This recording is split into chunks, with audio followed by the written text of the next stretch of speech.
Olá, gostaria de compartilhar com vocês um texto das Sagradas Escrituras que eu creio que às vezes não recebe tanta notoriedade e que às vezes realmente deixa-nos um pouco intrigados com algumas coisas, como por exemplo, entendimento a respeito de por que algumas coisas acontecem em determinados locais e não acontecem em outros locais.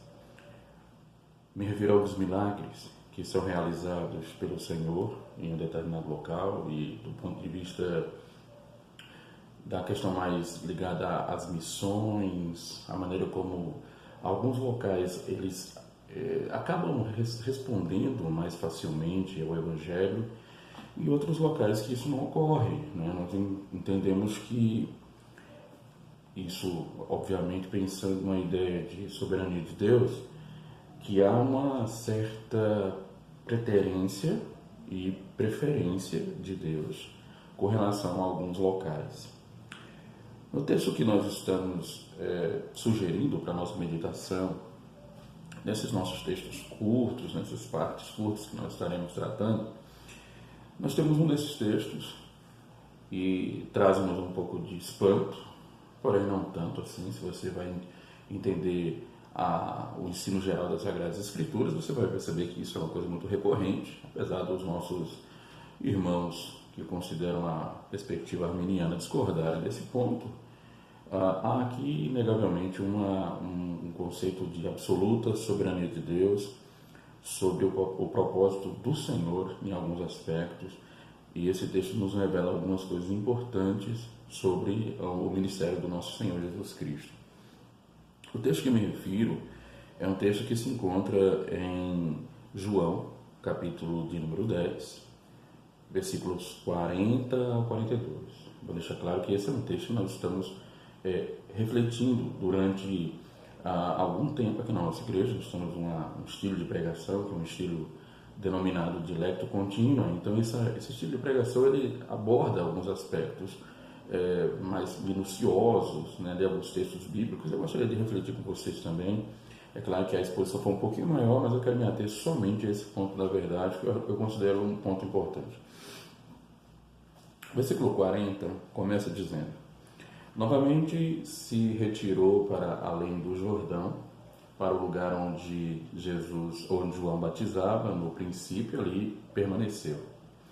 E iam muitos ter com ele, diziam: realmente João não fez nenhum sinal, porém tudo quanto disse a respeito deste era verdade, e muitos ali creram nele. No contexto imediato, antes de chegar a esse período, Jesus estava passando por alguns problemas, e isso é muito recorrente no livro de João. Há uma inquirição muito profunda, né, da parte dos judeus a respeito da obra de Jesus, sobre o que ele dizia que ele era, né, qual era o seu aspecto, né, que caracterizava seu ministério, se ele era realmente o Messias, se ele era um profeta. Parecia haver uma certa dificuldade em entender qual era o foco da missão de Jesus, né? Mas esse texto nos revela que esses homens novamente estavam meio que angustiados. Eles procuram Jesus e então eles sujeitam fazem algumas inquirições, procuram algumas coisas ao nosso Senhor a respeito de qual era a sua missão, qual era o seu objetivo, qual era a sua forma de observar alguns pontos de sua própria existência, né? Então, por exemplo, no versículo 24, que é o texto ao qual me refiro, diz que eles rodearam e interpelaram: até quando nos deixará a mente em suspenso? Se tu és o Cristo, dize-o francamente. Era um boato que já corria toda Jerusalém. E esse aspecto da missão de Jesus ela estava sendo difundida, provavelmente de maneira um pouco mais íntima, né, entre o círculo apostólico. Jesus certamente tinha uma forma diferente de tratar com as pessoas que estavam ali e estavam mais próximas dele. Até mesmo alguns discípulos, não necessariamente somente os apóstolos, eles tinham esse acesso a alguns pontos da missão de Jesus, mas a questão é que algumas pessoas não tinham. Jesus ele tinha algumas, pelo menos é o que demonstra, né, no livro de João, algumas questões esporádicas, né, de ensino na cidade de Jerusalém. Não era todo o ministério de Jesus não foi desenvolvido em Jerusalém. Os 3 anos do seu ministério, por exemplo, não foram desenvolvidos naquela cidade. Então, quando ele aparecia, geralmente nas festas, é o caso aqui, é feita aqui uma menção a uma festa, no versículo 22, sobre uma festa denominada da dedicação, provavelmente a festa de Pentecostes. Então, nesse ponto, Jesus aparece e, novamente, querem saber sobre o seu ponto de vista, sobre ele próprio, sobre sua missão, sobre alguns aspectos de sua ideia acerca de si próprio, se ele era o Messias. Era esse o ponto que eles queriam saber, bem focado. Jesus, ele realmente responde, né, de maneira satisfatória, ele realmente aponta para isso, ela aponta para a maneira singular, né, de seu relacionamento entre ele como Deus Filho, como o Pai, né, ele fala de um conceito de trindade ontológica. É claro que ele não trabalha esse ponto mais esmiuçado, porque isso vai ser revelado apenas no capítulo 14, se não me engano, a doutrina do Espírito. Então Jesus ele está aqui basicamente defendendo sua doutrina e defendendo seus pontos de vista. Porém, é uma coisa que é bem interessante. O livro de João ele não fala muito sobre milagres de uma forma mais geral, como acontece nos outros evangelhos sinóticos. Isso por uma razão. O livro foca-se na cidade de Jerusalém. O ministério de Jesus na cidade de Jerusalém. Nós temos próximos alguns milagres acontecendo, por exemplo, o caso do Lázaro, que era um amigo do nosso Senhor. Nós temos o caso do homem cego, que está um pouco atrás aí desse texto que nós estamos falando, um homem que era cego de nascença. Nós temos também um homem aleijado, que é curado no templo. Todos estão ligados, de certa maneira, a um conceito de proximidade com o templo e, consequentemente, próximo à cidade de Jerusalém. Alguns pontos são interessantes, eu queria considerar a respeito da cidade de Jerusalém. Jerusalém é uma cidade extremamente importante dentro da perspectiva bíblica, inegavelmente. Nós temos casos importantes e influências acontecendo dentro da narrativa bíblica, dentro de uma perspectiva de continuidade. Nós temos fatores históricos fundamentais. A existência do povo judeu não pode ser considerada sem a narrativa, sem o conceito, a parte mística, né, da cidade de Jerusalém. Porém, nós percebemos que no ministério de Jesus ela não recebe tanta influência, é realmente mostrado em João, mas mostra de um ponto de vista extremamente negativo: a incredulidade. A incredulidade dos judeus, habitantes de Jerusalém. E aí você pode considerar algumas coisas interessantes. Uma coisa bem marcante é que esses homens são judeus piedosos, eles são pessoas ligadas à religião, eles são a nata do judaísmo. Porém, eles não são vistos como homens religiosos dentro da perspectiva cristã. Dentro da perspectiva cristã, nós encontramos uma dificuldade muito grande de aceitação da obra de Jesus. E quando você, necessariamente, você faz um questionamento dentro de uma perspectiva de Jesus ser o Redentor, o Messias, né, a função dentro de um plano redentivo do princípio cristão, e obviamente você tem que considerar Jesus como Senhor, Messias, Deus. Caso contrário, você não está dentro do cristianismo, você está provavelmente em algum tipo de seita ou algum conceito bem deturpado. Mas nesse aspecto, os judeus não conseguiam entender Jesus, eles não conseguiam entender sua obra, sua missão.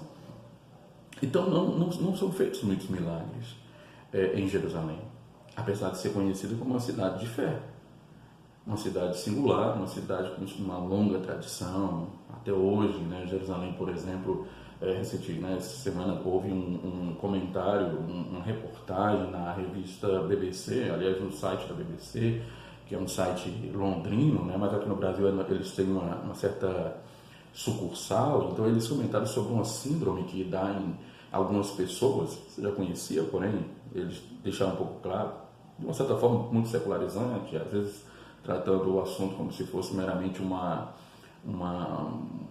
questão patológica. Porém, você percebe que existe todo um ambiente místico em torno de Jerusalém. Porém, no ministério de Jesus isso não ocorre. Não ocorre a evidência, os frutos, né, da fé de Jerusalém. Isso é singular em alguns aspectos e nos deixa um pouco reflexivos quanto a isso. Você pode fazer um apanhado disso aí. Você pode frequentar a igreja, você pode ir ao culto religioso, Você pode ter um histórico familiar ligado à fé. Você pode ter sido batizado na infância, como é o caso dos presbiterianos, da denominação a qual eu represento. Porém, você pode não ser um homem crente. Isso é uma coisa natural dentro de um conceito religioso, pois a religião está ligada a certos princípios. E dentro do escopo cristão, nós temos uma terminologia extremamente clara e inequívoca a respeito do que seria um homem salvo. Um homem salvo precisa crer em Jesus. Um homem salvo precisa manifestar a sua fé através de suas ações. Ele precisa aprovar e ser aprovado. Ele precisa deleitar-se em Cristo. Ele precisa também fazer com que na sua existência, o seu conceito de religião, não fique nenhuma dúvida que ele realmente teme o Senhor ou vive uma vida consagrada ao Senhor. Então, se você não tem essas prerrogativas, muito provavelmente você está, de uma certa forma, uma vez que nós estamos hoje dentro de um contexto bem mais inclusivista, né, de uma narrativa de religiosidade, você pode simplesmente estar se enganando com relação ao que você de fato é. Mas essas são características. Jerusalém tinha todos esses princípios, pregadores, profetas, homens influentes, estudiosos, e no entanto eles não tinham fé. Alguns textos mostram isso. Por exemplo, o choro de Jesus por Jerusalém, o lamento, né, de Jesus por Jerusalém, onde o Senhor ele lamenta pela a morte dos profetas que foram enviados e como Jerusalém mostrava-se rebelde, contumaz, extremamente agressiva com relação a uma perspectiva de sujeição e de fé cristã, de fato, na obra redentora de Cristo, ou levando em consideração que estava falando do Antigo Testamento, ou uma obra de redenção ligada à Antiga Aliança. Mas um outro ponto é que os milagres não acontecem em profusão muito grande nessa cidade importante. Então você percebe aqui Jesus indo para um lugar ermo, o lugar onde João Batista batizava, isso para mostrar a sua singularidade, e nesse lugar simplesmente alguns milagres acontecem.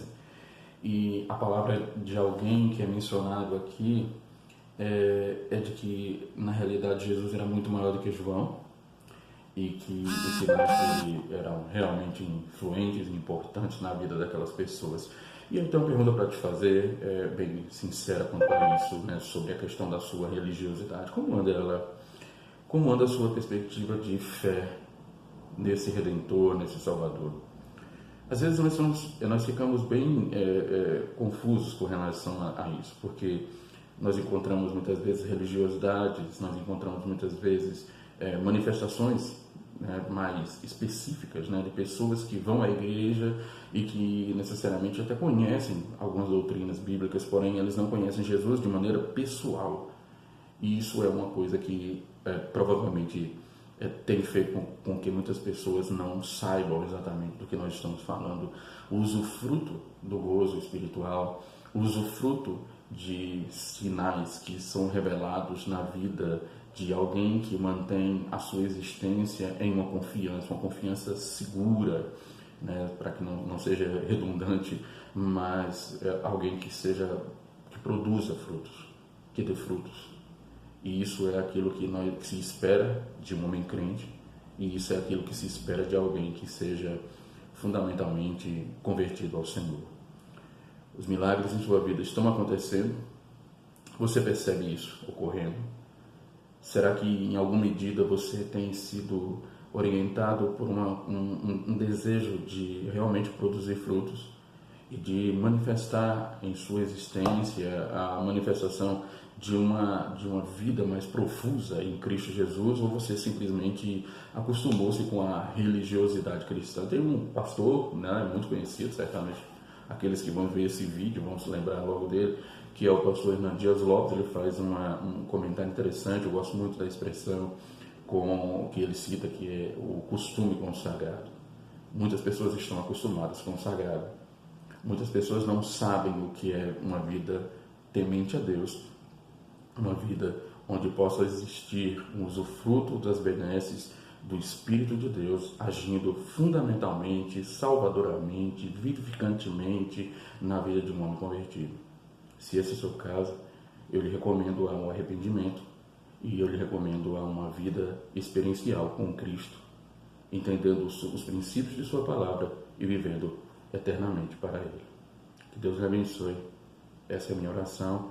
Espero que você esteja firmemente alicerçado em Jesus, nosso Salvador. Amém.